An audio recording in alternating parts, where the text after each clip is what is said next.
Hero मंगलम गौतमो गणी मंगलम कुंज कुंदाय जैन धर्मात्तु मंगलम जैन धर्मात्तु मंगलम जैन धर्मात्तु मंगलम।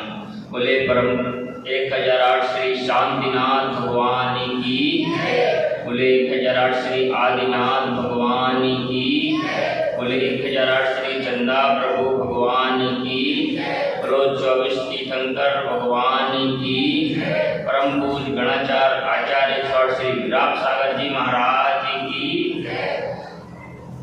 परम पूज्य 108 श्री विशुद्ध सागर जी महाराज की, और हमारे सलेया के नगर गौरव श्री अनुपम सागर जी 108 श्री संगम सागर जी महाराज की, परम पूज्य सरवार सागर जी महाराज की, परम पूज्य बिनसोद सागर जी महाराज की, पूज्य आर्यका करणी बिंद श्री माता जी की, पूज्य आर्यका विविध श्री माता जी की, पूज्य आर्यका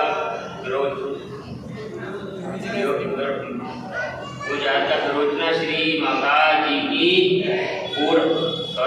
शुल्का विरोचना श्री माता जी की, पूर्ण आर्यका योजना श्री माता जी की, समस्त आर्यका संघ की और समस्त हमारे सलेहा नगर गौरव की धर्म स्नेही बंधुओं, आज हमें यह परम सौभाग्य मिला है सलेहा जैन समाज को उत्तम आकिंचन धर्म के बारे में बताने के लिए।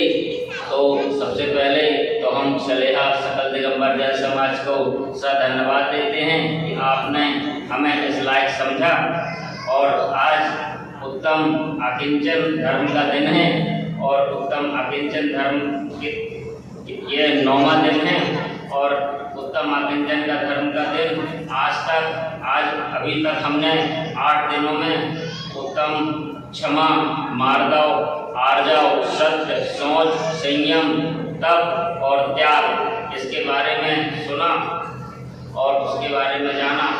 उत्तम आकिंचन का अर्थ होता है परिग्रह, और परिग्रह का त्याग करना, परिग्रह का त्याग करना यही उत्तम आकिंचन धर्म हमको सिखाता है।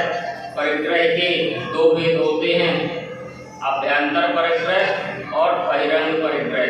अभ्यंतर परिग्रह के यदि 14 प्रकार का होता है, मिथ्या, क्रोध, मान, माया, लोभ, आस, रति, अरति, भय, जुगुस्सा, स्त्री भेद, पुरुष भेद और नपुंसक भेद। और बहिरंग परिग्रह भी 10 प्रकार का होता है, क्षेत्र, वस्तु, हिरण्य, सुवर्ण, धन, धान, दासी और परिवार, कुल और भांड। और परिग्रह का 24 जो परिग्रह जो होता है, मुनिराज जी इसका त्याग करते हैं। और क्षमा तो क्रोध के अभाव का नाम है, इसी प्रकार मार्दव मान के, आर्जव माया का तथा सोच लोभ के अभाव का नाम है।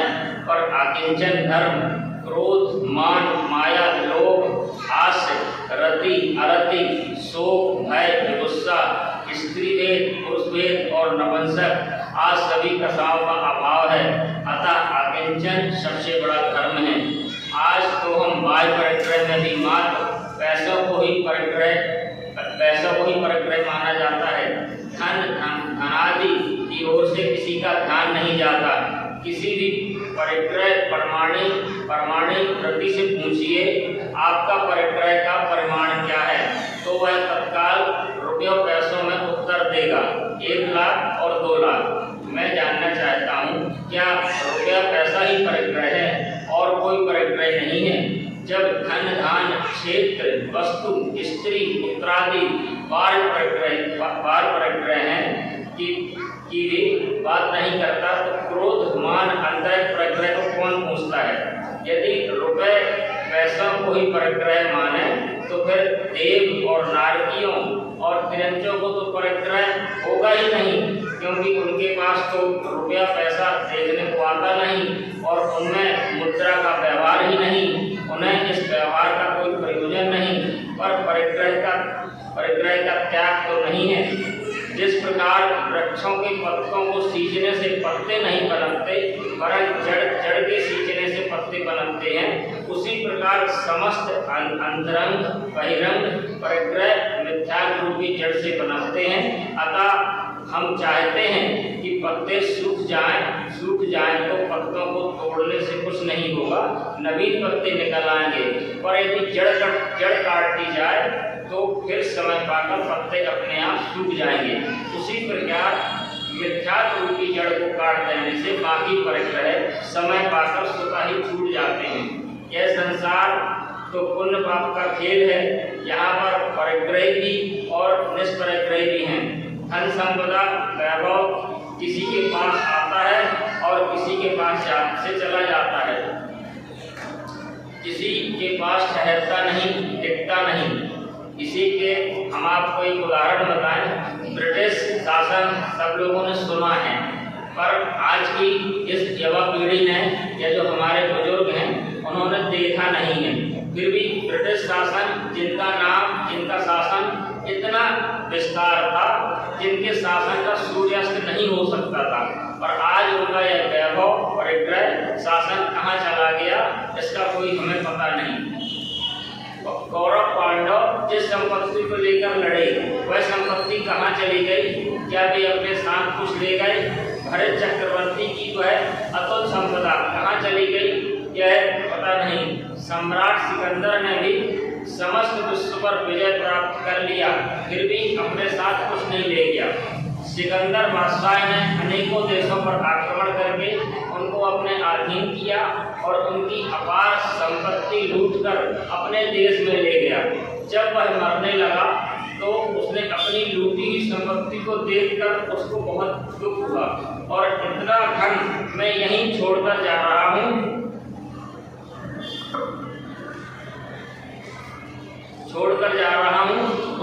उसने संसार को एक अच्छा पाठ पढ़ाने के लिए आज्ञा दी। मेरे मर जाने के बाद मेरे दोनों हाथ अर्थी से बाहर रखना, मेरी समस्त संपत्ति शमशान भूमि तक मेरे साथ चले। उसके मरने के बाद ऐसा ही किया गया। सिकंदर के जनाजे को देखकर एक कवि ने कहा, सिकंदर पड़ा था सामने, सभी हाली और बेहाली थे, पड़ी थी धन दौलत सामने पर दोनों हाथ खाली थे। और इस प्रकार जीव ना तो पर्वों से अपने साथ कुछ लाता है और ना ही पर्वों में यहाँ से कुछ ले जाता है।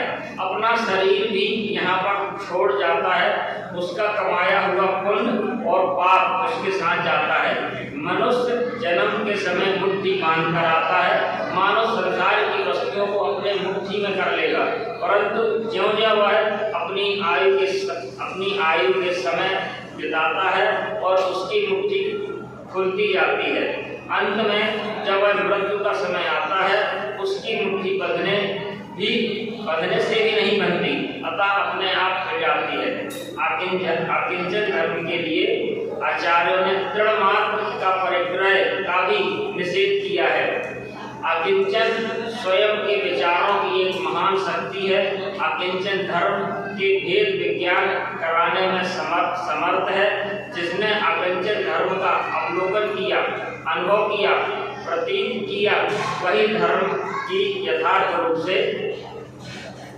अनुभूति कर सकता है। मन के अंदर उत्पन्न होने वाले अनेकों संकल्प से मुक्ति कराने में केवल अकिंचन धर्म ही समर्थ है।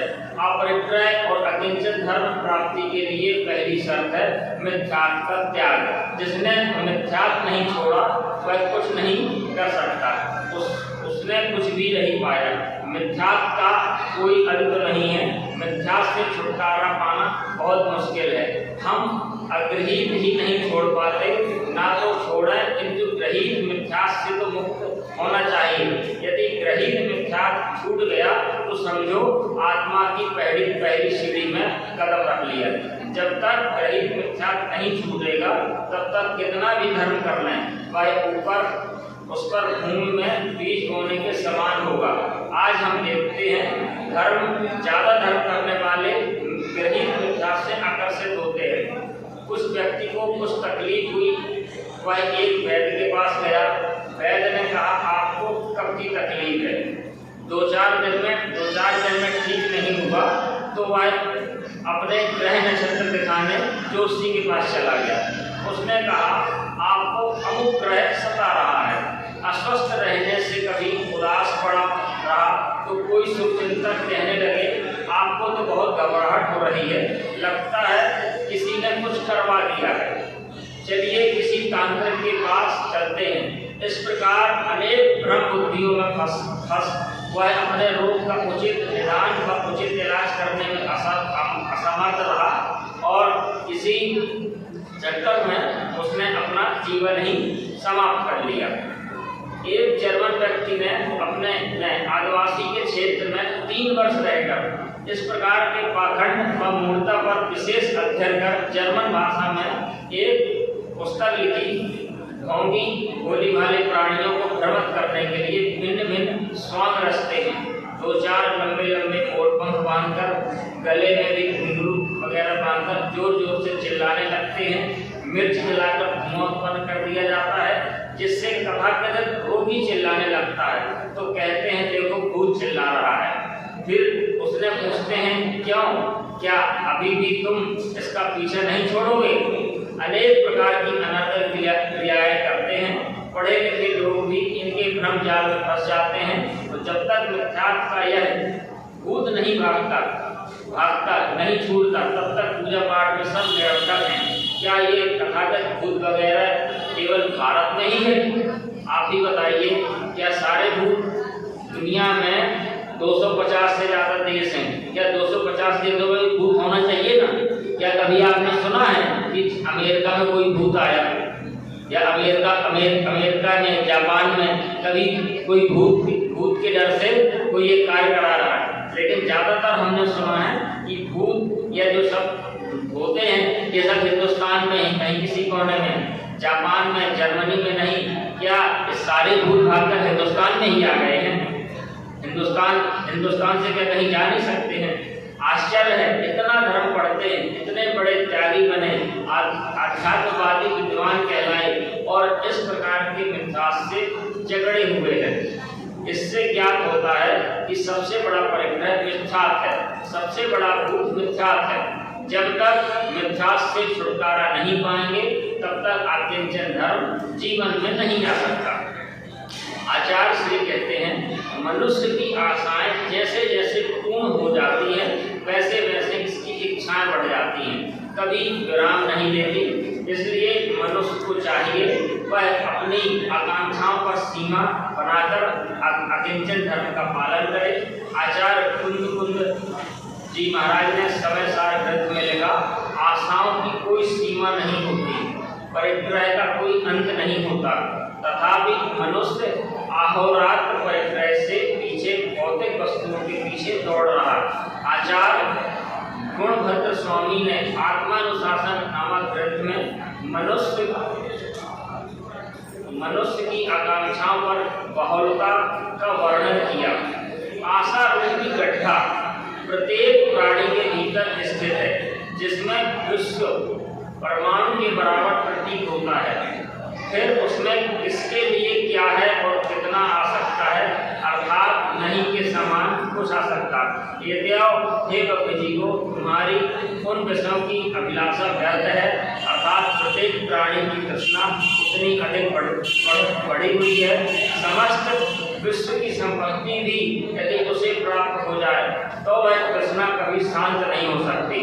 ऐसे शाश्वत क्षणिक अपने से भिन्न पदार्थों को मूढ़मती जीव मेरा कहकर अपने अमूल्य समय का नाश करता है, पर पदार्थ संबंधी विषय भावना से अंधा हो जाता है और यह अंधापन जन्मान अंधा से भी से अधिक भयंकर है।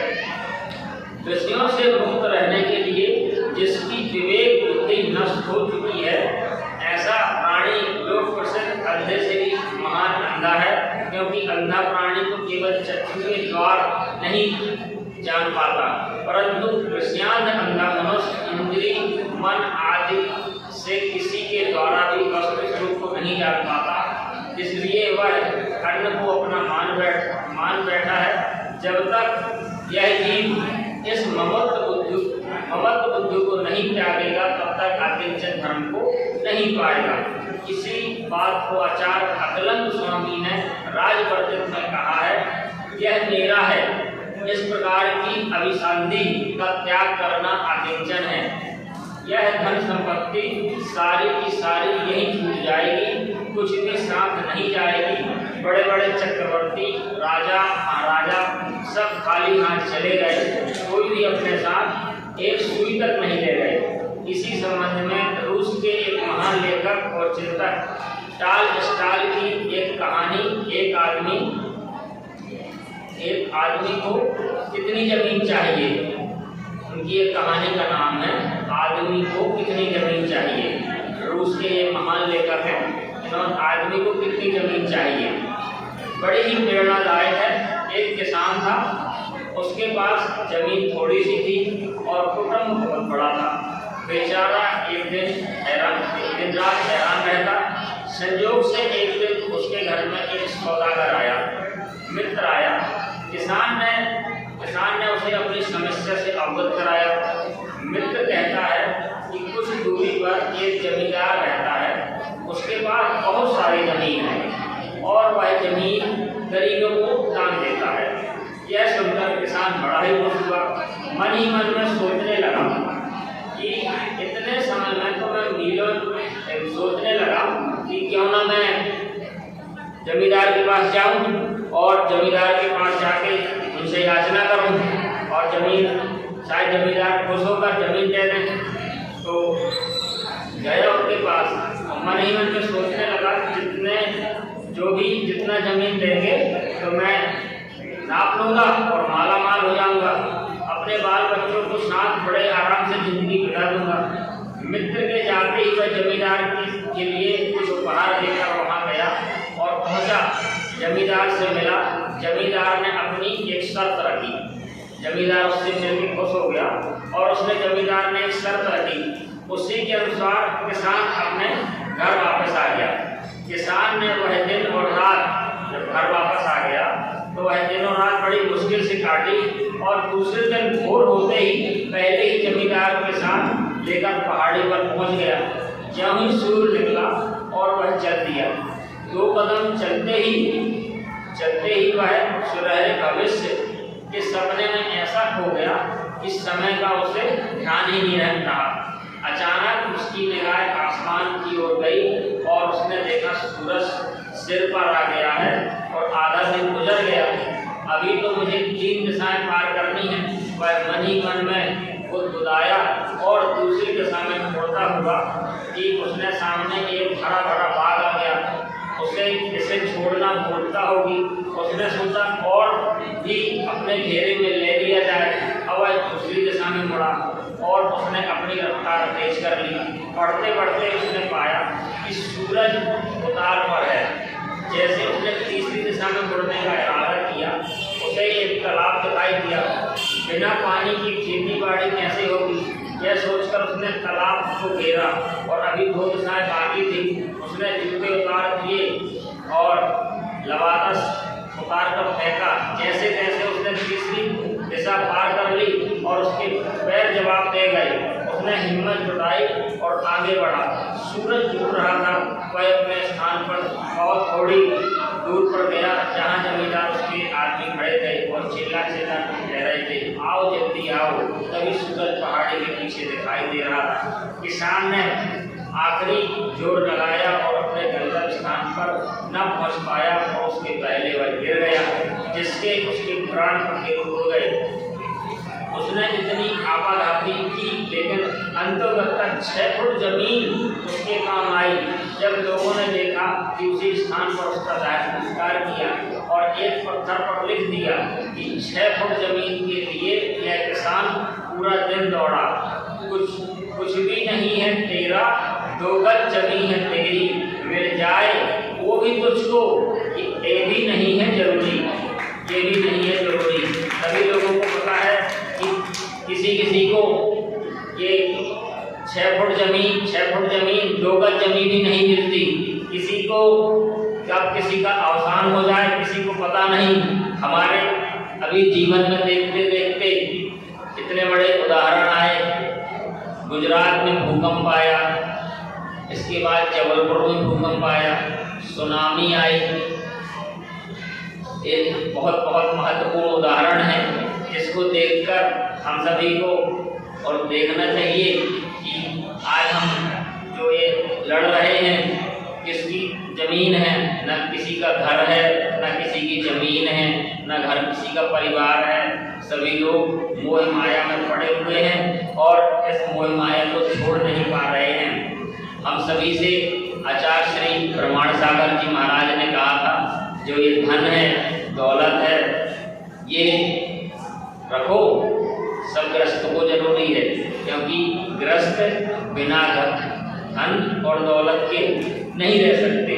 लेकिन ग्रस्त किस हिसाब से रहें कि उस धन है दौलत है वैभव है उसके तुम केयर टेकर बनो, क्योंकि केयर टेकर बनोगे तो हमेशा पार लग जाओगे। और मालिक बनने की सोचोगे तो मालिक में ये ज़मीन उसमें स्नेह बढ़ेगा और इसमें लोलुपता बढ़ेगी।